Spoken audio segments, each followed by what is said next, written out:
Praise the lord. దేవునికి మహిమ కలుగును గాక. ప్రతిరోజు క్రమం తప్పక వాగ్దానాన్ని వీక్షిస్తున్న ప్రతి ఒక్కరికి యేసయ్య నామములో ప్రత్యేక వందనములు.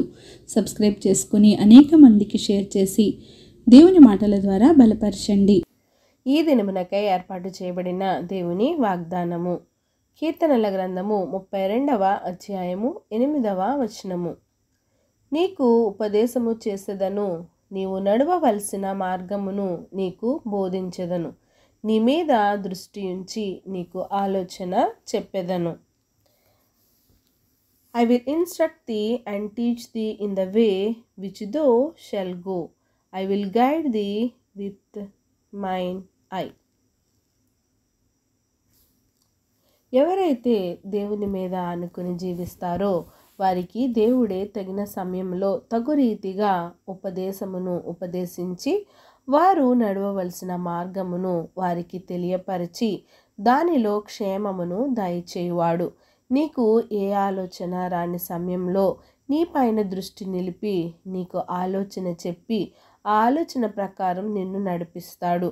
నిజమే, ఎంతోమంది ప్రవక్తలు, భక్తులు కేవలం దేవునిపైన ఆధారపడి బ్రతికినవారు. ఆయన చెప్పిన బోధను, ఆయన చెప్పిన మార్గములను అవి ఎంతటి కష్టతరమైనా సరే దానిలో నడిచి ఆయనిచ్చు మార్గంలో వారు ఎన్నో మేళ్లను పొందుకోగలిగారు.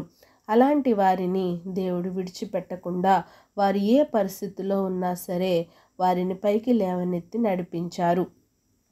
పడిపోయిన వారిని నిలబెట్టువాడు, కృంగిపోయిన వారిని లేవనెత్తువాడు.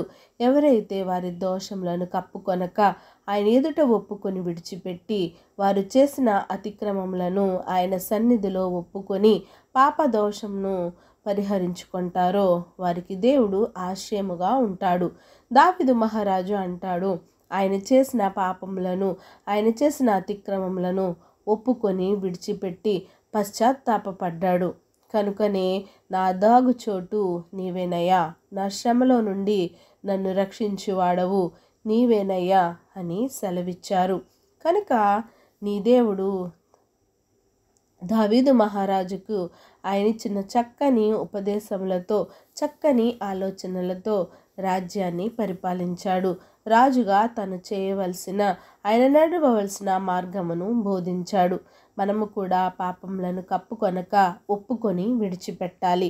ఆయన చెప్పు బోధను త్రోసివేయక ఆయన మార్గంలో నడిచినట్లయితే నిన్ను ఆయన చక్కని ఆలోచనలతో చక్కని మార్గంలో నడిపింపచేయును గాక. ఆమేన్. చిన్ని ప్రార్థన. మమ్మల్ని అతిమికిలుగా ప్రేమించిన మా ప్రియ పరలోకపు తండ్రి, మీరు ఇచ్చిన వాగ్దానంకై వందనాలు దేవా. ఎవరైతే ఉదయకాల సమయంలో నాయనా నీ వాగ్దానాన్ని వినుచున్నారో నాయన తండ్రి ప్రభా, మాతో మాట్లాడిన దేవా నీకు వందనాలు ప్రభా. అవును ప్రభా, మాకు బోధించేవాడు, మాకు ఉపదేశించేవాడు, మా మార్గములను చక్కబరిచేవాడు తండ్రి ప్రభా. మా పైన దృష్టి ఉంచి మాకు ఆలోచనలు చెప్పేదేవా, మిమ్మల్ని దేవుడిగా కలిగి ఉన్నందుకు మీకు వందనాలు, స్తుతులు, స్తోత్రములు తండ్రి ప్రభా. మీరు చెప్పే ఆజ్ఞలను అతిక్రమించకుండా నాయన పాపములను ఒప్పుకొని నాయన పశ్చాత్తంతో నీ చెంతకు వచ్చినట్లయితే నాయన మీరు మమ్మల్ని నడిపించే దేవుడు తండ్రి. ప్రార్థన వస్తుకొని ప్రతి ఒక్క బిడ్డని సమయంలో జ్ఞాపకం చేసుకోండి అయ్యా. ఎంతోమంది ఎన్నో రకాల ఇబ్బందులు, అవసరతలతో ఉన్నారు తండ్రి ప్రభా. వారి అవసరతలను తీర్చండి. వారి కష్టాల నుంచి, నష్టాల నుంచి నాయన ఎవరైతే ప్రయాణిస్తున్నారో అవన్నింటినీ తీర్చి నాయన తగిన కాలంలో నాయన నీ మెండైన ఆశీర్వాదాలు ప్రతి బిడ్డపై కుమ్మరించి సమస్త ఘనత, మహిమ, ప్రభావాలు మీరు ఆరోపించుకుంటారని యేసుక్రీస్తు పరిశుద్ధ నామమున ప్రార్థించి అడిగి వేడుకొంచున్నాను మా తండ్రి. Amen. God bless you all.